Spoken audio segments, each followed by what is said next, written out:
Cliff, good afternoon. And whereabouts are you? You're in America somewhere? You're somewhere in New York? I am. I love coming here. This city's the most buzzing city ever. Yesterday, Mr. Obama went by and all the streets got clogged. Wow, that's great. I like it because I'm not recognized here either.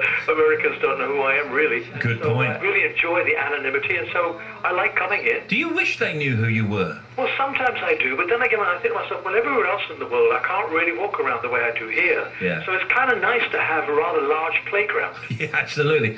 Did you know, by the way, you're the biggest selling singles artist of all time in the United Kingdom? I know it's hard to believe, you know. I met up with Barry Gibb in Florida. Yeah. We were talking about how things change, and we were talking about records being made. And I said, the thing is, though, you end up hearing what you've just told me, and you think, when I started out, was I aiming at that? No. When I'm halfway through my career, was I thinking about that? No. And then suddenly someone tells you, and you think, oh my God, how could this possibly have happened? I just don't understand it, to be honest with you.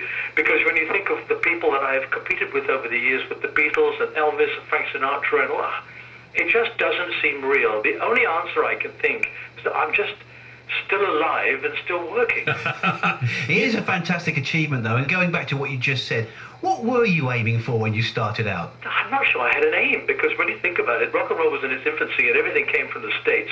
We were heavily influenced by them. I mean, the Shadows and I, we've talked about this, we didn't know what we were doing, copying other people, I suppose, but for us, luck struck early, and within a year or two, we had started creating a sound that was more British, but still influenced by America. Yeah. And all we were aiming for each time was the next hit to happen, because everything seemed to be in those days gauged on the single.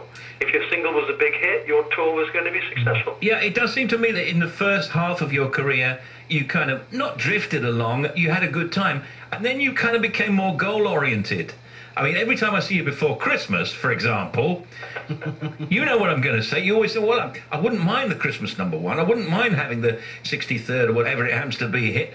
You became goal-oriented, didn't you? Well, in a way you do, I suppose, because once the first 10 years went by, the Shadows broke up, and so therefore I lost a band.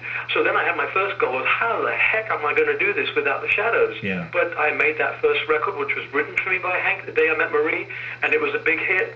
And I continued to have hits on my own. And then, of course, once you're settled into a career, even then at 10 years, I could see that longevity was possible, but how do you know until you've passed through the years? Yeah. And of course, you know, at Christmas time, it's always been in Britain that big time to have the hit. And I discovered about 15, 20 years ago, there are more records sold, even today when records don't sell very many. There are bigger hits happening between October and December than all the rest of the year put together. I think it's like that for everything, is it? For books, for DVDs, I think so. It's not just me having a goal. It's just that's the time. If you want to sell more records than you sell in January or February, then release them in October. Hey, listen, last year you released that Soulicious album, and even that's given you your 41st, I'm getting all these from Gambaccini, your 41st top 10 album. Featured, of course, I'm just trying to think now, Percy Sledge and Ashford and Simpson. Came in and spoke about that. Roberta Flack. Yeah, Roberta Flack. There it is, another format and another top 10 Cliff album. I got a lot of help with that one, of course, because Lamont Dozier, who wrote all that stuff for Motown, he wrote or co-wrote 54 number ones. That doesn't count the top 10 hits. There probably were 150 top 10 or something like that.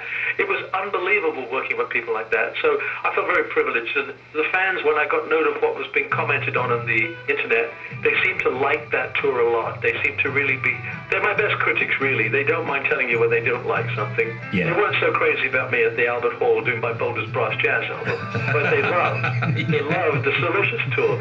Talking to Cliff Richard on the phone from New York. Cliff's playing a gig at the Royal Albert Hall in aid of the Hunger Project, and here I am explaining what that's all about. The Hunger Project is an international charity seeking the sustainable end of world hunger in Africa, South Asia, Latin America. The Hunger Project is looking to end hunger and poverty by enabling people to become self-reliant, meet their own basic needs, and build sustainable futures for their children. And Cliff will be joining Dionne Warwick to support World Hunger Day 2012 with a concert at the Royal Albert Hall on Monday, 28th of May. Also appearing at the event will be Alexandra Burke, Katie Melua, Caro Emerald, and Rumour, together with boy George, Tony Hadley, Joe McKeldry, Misha Paris, Sandy Shaw, and the London Community Gospel Choir and the World Hunger Day Choir with the full orchestra of the South Bank Sinfonia. That is going to be an event, isn't it, Cliff? Well, I hope so. It sounds fantastic when you get a group of people like that, all in like mind. And when you were reading out what the campaign is actually based on trying to get people to help themselves. I mean, the best way to deal is for them to learn how to grow their own things, how to make their own things, how to feed their own children. So it's a very appealing idea. And you know, it's really possible. If groups of us get together like this, I don't know how much we'll raise, but it'll certainly raise the profile of the project greatly. Yeah. And I'm thrilled. It's great to be part of all of this. I must admit, I love the idea. And I can't wait to see Boy George again, because we toured together in Germany about a year and a half ago. Did you really? Yes, we did. I think I was invited to do the Pop Proms, I think it's called. Yeah. And blow me down, when I got there, Boy George was one of the cast members. So we had a fantastic time. He was such a nice man. I didn't know what to expect, but when you read about George, you read all these strange things about him. And in the end, he's someone who's fought off his demons.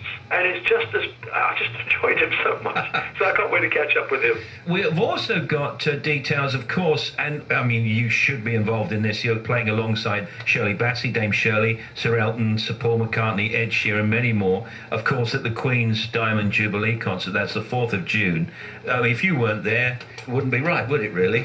Well, I'm sure it'd be all right. But, it wouldn't be complete, though. Wouldn't be complete, Cliff. Well, you know, I suppose, again, this comes with time, doesn't it? When you sit down and think about what's happened to me, I can't quite get over it, really. And one of the main things that's happened is that not only have I survived the years, but I've survived the years having success.